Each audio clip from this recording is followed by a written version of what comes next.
अस्सलाम वालेकुम, welcome two off stump cricket. PSL eliminator 2 एक जबरदस्त कांटेदार मुकाबले का इख्तिताम हो गया है, जिसे इस्लामाबाद यूनाइटेड ने 5 विकेट से अपने नाम कर लिया है।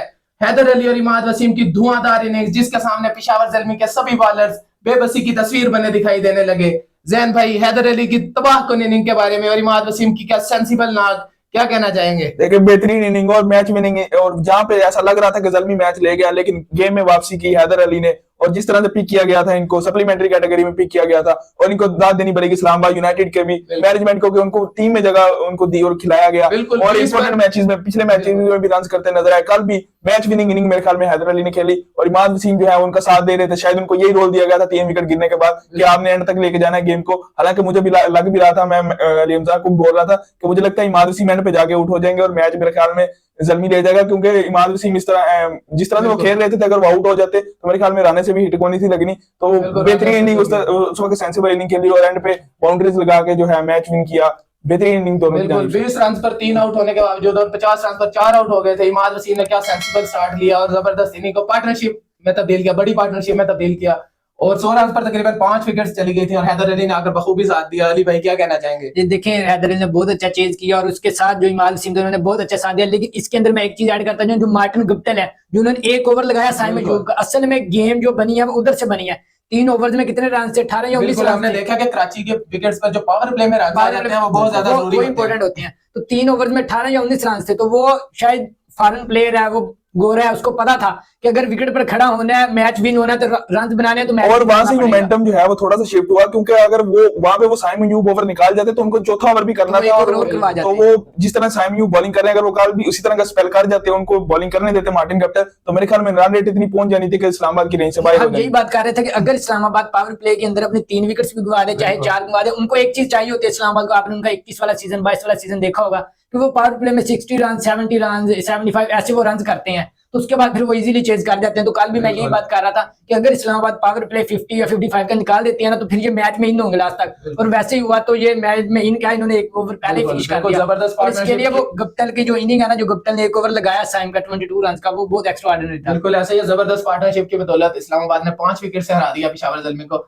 अब हम स्टार्ट से जरा देख लेते हैं कि जब इस्लामाबाद ने बॉलिंग का आगाज किया तो शादाब ने कुछ बौखलाहट सी दिखाई और बॉलिंग का सही तरीके से यूज नहीं किया। फहीम अशरफ को ओवर्स दिए और स्पिनर्स के साथ आगाज नहीं किया, जैसा कि इमाद वसीम लास्ट टाइम हमने देखा कि क्या जबरदस्त स्टार्ट लिया था उन्होंने बॉल के साथ। और बिल्कुल सरप्राइजिंग डिसीजन था, ओबद मुकोए को लाया गया, इमाद वसीम को नहीं लाया गया। अगर साइम अयूब का इतने डर था तो आप बड़ी बाउंड्री पे लगा देते, बड़ी बाउंड्री जिस तरफ लेग साइड पे थी वहां पे लगा देते। नहीं थी चौड़ी, बिल्कुल। और छठा ओवर फहीम अशरफ को दिया इन्होंने, उसमें भी रन खा लिए, लेकिन फहीम इन्होंने नसीम शाह को ओवर बचा के रखा कि फील्ड खुलेगी बाबर आजम के लिए, तो वहां पे मेरे ख्याल में फहीम की जगह पे हुनैन शाह ज्यादा कारआमद हो सकते थे। बिल्कुल, इसमें कोई शक नहीं है। और समय से बाहर है कि हुनैन शाह को क्यों बॉलिंग दी। मैं वही बात कर रहा था कि इस्लामाबाद की बॉलिंग अच्छी थी, लेकिन इनसे सिर्फ 2 ओवर जो इनसे गलत, तो एक वो जो शादाब खान से 7वां ओवर जो टॉम कूलर कैडमोर ने लगाया 18 रन, और उसके बाद जो फहीम अशरफ ने पावर प्ले का लास्ट ओवर किया, इन 2 ओवर में ज्यादा रन आए थे। तो इसके अलावा जो पेशावर ज़ल्मी बैटिंग की वो नॉर्मल थी। कराची के अंदर मैंने आपको पहले ही बताया था, लास्ट ईयर भी ऐसी होता था, उससे लास्ट ईयर भी, कि टारगेट इधर चेज ही होते हैं, वो 1-2 मैच में थी पिच ऐसी।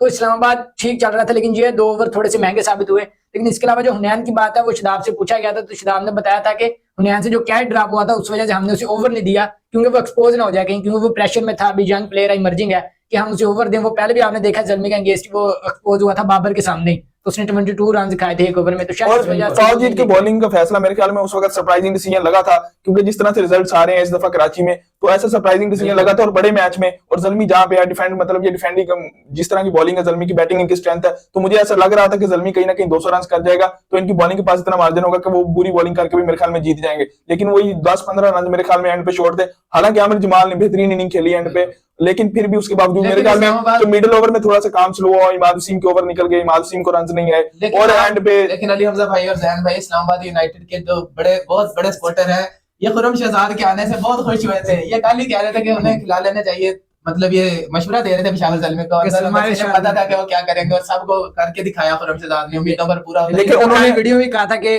मेरी तो दुआ यही है कि सलमान ज़ल्मी ना खिलाए, क्योंकि यूनाइटेड के अगेंस्ट बॉलिंग बहुत अच्छी करते हैं। तो लेकिन देखें, उन्होंने अच्छी बॉलिंग की, शुरू में अच्छी बॉलिंग कर दी, लेकिन हमने पिछले मैच में बात की कि इनको सलमान शाद को डेथ में जो है वो अच्छी बॉलिंग कर लेते हैं। अगर कल इसी जगह पे सलमान शाद होते तो मेरे ख्याल में जितने रन चाहिए थे वहां पे यूनाइटेड ने जिस तरह पिछली 2 दफा पैनिक किया, फिर कल पैनिक कर सकते थे। लेकिन और खुर्रम शहजाद ने एक और काम किया कि जलमी ने पिछले 9 मैचेस में कोई एक नो बॉल भी नहीं की थी, उन्होंने आते ही नो बॉल की, तो मेरे ख्याल में वहीं से जो छक्का लगा उनको नो बॉल पे, वहीं से मैच जो है पूरा शिफ्ट हो गया। आपके पास कोई न्यू बॉल का बॉलर भी नहीं था, तो खुरम शहजाद को लेके आना इनकी मजबूरी थी, और डेथ में भी नहीं था, तो देखिए डेथ में इनसे गलती क्या हुई, डेथ के ओवर में तो आप सलमान रशाद को अगर रखना चाहते हैं, आप आरिफ यकूब की जगह पे रखें। आरिफ यकूब ने क्या किया, बिल्कुल आरिफ यकूब, मैं उस मैच में भी बात की थी जिस मैच में 6 विकेट ली थी कि मुझे इतनी मुतासिर बॉलिंग नजर आई, बिल्कुल वो उनको उस मैच में भी इनको पहले में रन लगे हुए थे, पहले ओवर में वो ओवर लग गया जिसमें 2 रन आए और 3-4 हिट करना मजबूरी बन गई। बिल्कुल। आपके पास 2 मेन स्पिनर साइम अयूब को वहां पर हर मैच में 3 से 4 ओवर दे रहे थे, और मेहरान मुमताज 4 ओवर करवा रहे हैं हर मैच में,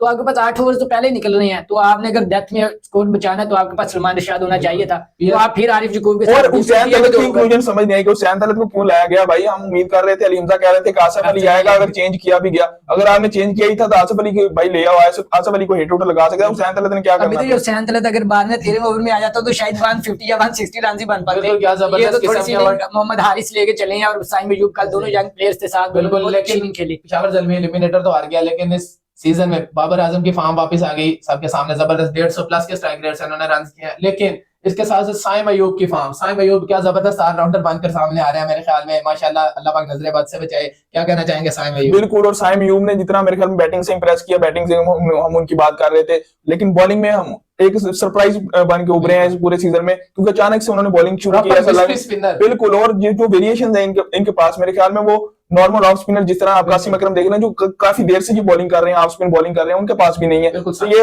मेरे ख्याल में जो वेरिएशन इन्होंने इतनी जल्दी सीखी है, तारीफ करनी बनती है, और ये मेरे ख्याल में एक एसेट हो सकते हैं पाकिस्तान के लिए वर्ल्ड कप में। और बाबर आजम ने जिस तरह अकेले ही टीम को लेके चले एंड तक, मतलब वही रन करते हुए नजर आए, बेहतरीन बाबर आजम ने भी बेहतरीन बैटिंग। हमने तो स्टार्ट से देख लिया था कि पेशावर ज़ल्मी की बॉलिंग इस दफा किस काबिल है, लेकिन मेहरान मुमताज ने थोड़ा सा साथ दिया इनका, लेकिन अगर ये सब कुछ ना होता तो बाबर आजम की कैप्टेंसी और ये फॉर्म ना होती तो शायद पेशावर ज़ल्मी पे 2-3 मैच ही जीत पाती। और कल जो है ज़ल्मी जो है पेशावर प्रेशर सिचुएशन में जो है पैनिक करती नजर आई। आपने ओवर थ्रोज देखे, वो इजीली फजूल ओवर थ्रोज 2 रन मिले, समझ से बाहर था कि थोड़े से ब्रेनलेस है ये पठान है, मोहम्मद हारिस और आमिर जमाल, ये दोनों अजीब किस्म के डिसीजन कर रहे होते हैं बगैर सोचे समझे। आमिर जमाल जो है, हम उनकी बैटिंग देखें तो हमें लगता है कि भाई ये वर्ल्ड कप में खेलना चाहिए इनको, जिस तरह की बैटिंग करते हैं, बॉलिंग देखें तो कहते हैं भाई रहने दें, जिस तरह की वो ब्रेनलेस बॉलिंग करते हैं लेग साइड पे। आमिर जमाल ने जो एक मैच में परफॉर्मेंस दी थी, ये सबको चुप करवा रहे थे, तो इंपॉर्टेंट मैच में आपकी परफॉर्मेंस मैटर करती है। वही बात करने लगा था, मैचेस में नहीं पता होता आप क्या कर रहे हैं, जो मर्जी करें, 5 आउट करें, 10 करें, जब इंपॉर्टेंट मैच आता है वो आपकी परफॉर्मेंस देखी जाती है, इम्पैक्ट आपका देखा जाता है कि इंपॉर्टेंट मैच में आपने क्या किया। हमारे तीनों की तरफ हाथ जोड़ के आपके साथ आपसे रिक्वेस्ट है कि भाई मेहरबानी किया करें, धानी वाली हरकतें ना करें।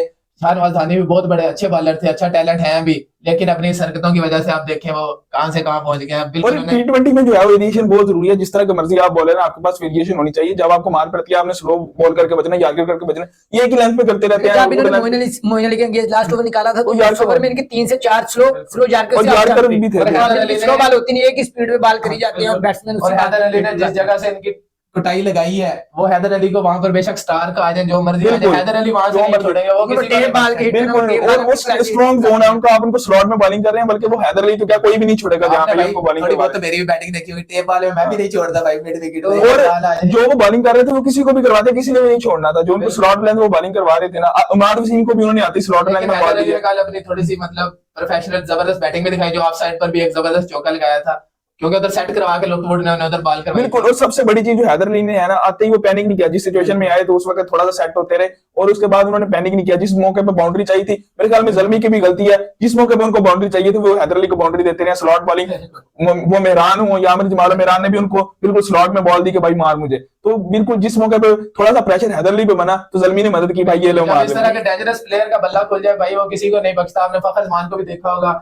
वो फिर बोल्ट आ जाए, स्टार का आ जाए, फिर कोई नहीं बख्शा जाता जब इस तरह के बैट्समैन का एक दफा बैट चल जाए। इमाद वसीम की भी तारीफ बनती है, जो उन्होंने हैदर अली का साथ दिया। हैदर अली बता रहे थे कि मुझे समझाइए इमाद वसीम ने, जब मैं ग्राउंड में मेरे ऊपर प्रेशर ही बहुत ज्यादा था कि अब मैं क्या करूंगा, 91 पे 5 आउट हैं, 11 ओवर हो चुके हैं, ये पार्टनरशिप की जरूरत थी। ने उनको बताया कि भाई आप बाल बाय बाल लेके चलें, ये उनको जो आप बता रहे थे मेहरान को छक्का लगाया, वो इमाद वसीम ने, अगर आपने सुना तो इमाद ने उसको कहा, इमाद ने उनको बताया कि भाई आप हम बात कर रहे हैं कि इनके पेशावर ज़ल्मी के पास न्यू बॉल का बॉलर नहीं था, तो आप भाई अरशद इकबाल को खिला देते, अरशद इकबाल आपके पास मौजूद था, आपने जो है वो सलमान रशाद।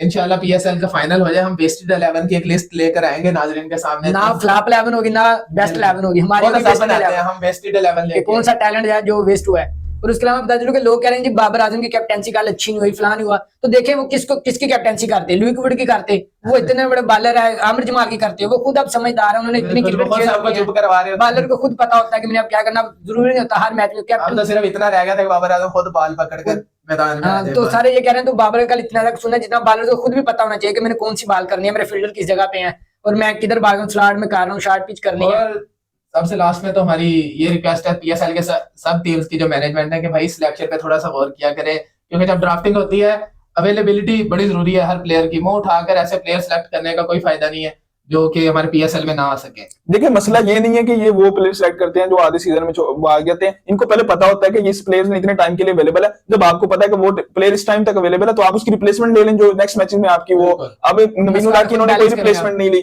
इनको पता था बस एटकिंसन भी है वो भी नहीं आएंगे, कुमार जोसेफ भी नहीं बिल्कुल, तो इनको और कोई रिप्लेसमेंट लेनी चाहिए थी, इन्होंने खुद ही रिप्लेसमेंट नहीं ली। तो ये चीज देख लीजिए, ये सारी फ्रेंचाइजी जो है अपना पैसा बचाती हैं। आप इस पूरे सीजन में देख लें किसी टीम में 2 से 3 से ज्यादा प्लेयर खेलते हुए नजर नहीं आ रहे, खा वो इस्लामाबाद हो या कोई टीम हो, 2 या 3 फॉरेन प्लेयर्स खेल रहे हैं और वो भी किस क्वालिटी के हमने देखनी है। बिल्कुल नाज़रीन, अल्लाह पाक हमारी क्रिकेट को और हमारे प्लेयर्स को ढेरों कामयाबियां नसीब फरमाए। इसी के साथ हमारे साथ जुड़े रहिए, अल्लाह निगहबान।